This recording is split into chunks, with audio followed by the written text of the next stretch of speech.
그의 천재성을 제대로 이해하려면은요, 정말 혼란스러웠던 그의 청년기 작품들, 그리고 마치 시간이 멈춘 듯 고요하고 단단한 말년의 걸작들, 이 둘 사이에 존재하는 엄청난 대비를 먼저 짚고 넘어가야 합니다. 세잔이 어떻게 진화했는지 가장 극적으로 보여주는 게 바로 이 작고 평범한 피사체, 사과입니다. 시각적 우주를 완전히 재정의한 결과물이기도 하죠. 과일 그릇이 있는 정물을 한번 머릿속에 떠올려 보세요. 재밌는 건 여기엔 인간의 흔적이나 이 사과를 먹겠다는 식욕 같은 실용적인 목적이 전혀 없다는 거예요. 그저 모든 요소가 한치의 오차도 없이 맞물려 돌아가는 완벽하게 균형 잡힌 거대한 건축물 같은 비인격적인 우주가 있을 뿐입니다. 이게 바로 사과의 역설인데요. 이게 왜 역설적이냐? 과거의 거장들, 예를 들어 쿠르베 같은 화가들이 그린 사과를 보면 당장이라도 한 입 베어물고 싶을 만큼 질감이 살아있잖아요. 철저하게 우리의 감각과 식욕을 자극하죠. 그런데 세잔의 사과는 완전히 다릅니다. 미각이 아니라 오직 시각적인 구조로만 존재해요. 화면 속에서 건축물처럼 단단하게 자리 잡고 있는 아주 철저한 시각적 질서 그 자체인 거죠.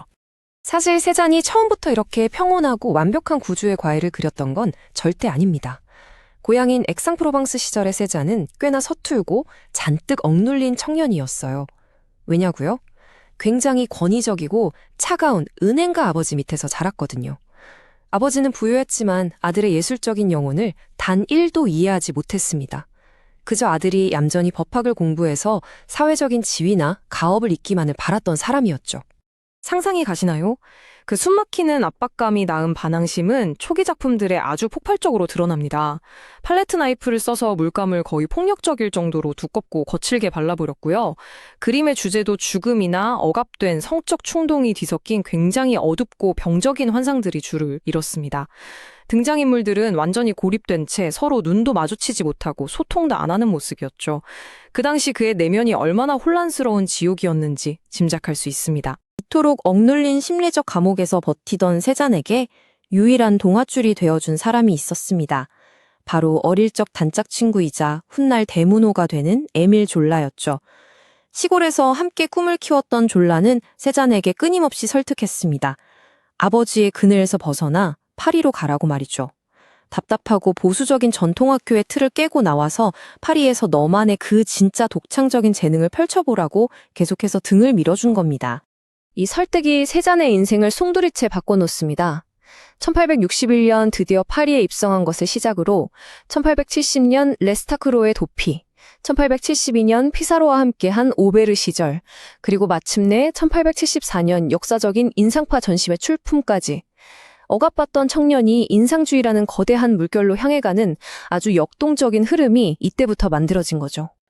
좁은 파리를 벗어나 탁 트인 시골로 나가 동료들과 함께 그림을 그리면서 세잔은 드디어 마음속에서 끓어오르던 악마들을 길들이는 법을 배우게 됩니다. 그 결정적인 역할을 한 게 바로 카미우 피사로였습니다.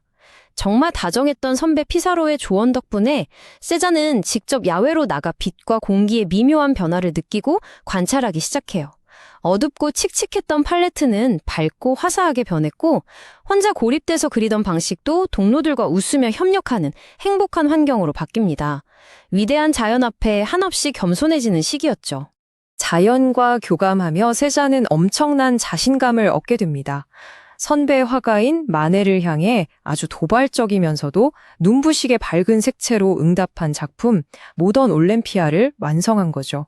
다듬어지지 않은 거친 붓터치로 완성한 이 파격적인 그림을 들고 세잔은 1874년 제1회 인상파 전시회에 당당하게 출품합니다.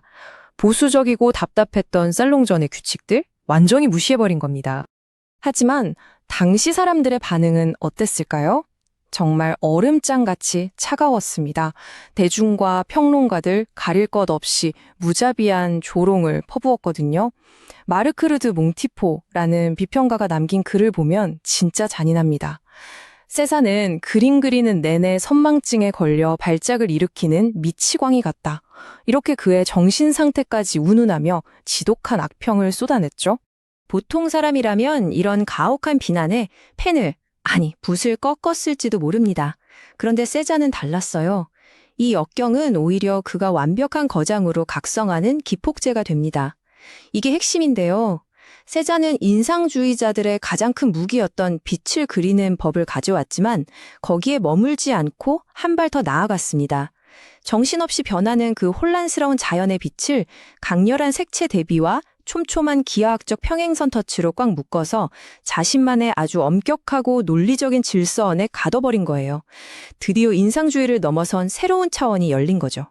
더 놀라운 건 뭔지 아세요? 세자는 이 엄격한 구조적 논리를 사람 그릴 때도 똑같이 적용했습니다. 붉은 안락 의자에 앉은 세잔 불인이라는 작품을 생각해 볼까요? 인내심이 엄청났다는 자기 아내를 모델로 그릴 때조차 사과를 그릴 때랑 완전히 똑같은 시선으로 접근했습니다. 흔들림 없는 건축적인 엄격함, 모자이크처럼 맞물리는 패턴. 화면 안에서는 인간조차도 형태와 색채의 완벽한 조화를 위한 하나의 논리적인 블럭일 뿐이었던 겁니다. 그는 그 어둡고 혼란스럽던 청춘을 딛고 일어나서 고도로 절제되고 시대를 초월하는 예술을 위한 완전히 새로운 언어를 창조해낸 겁니다.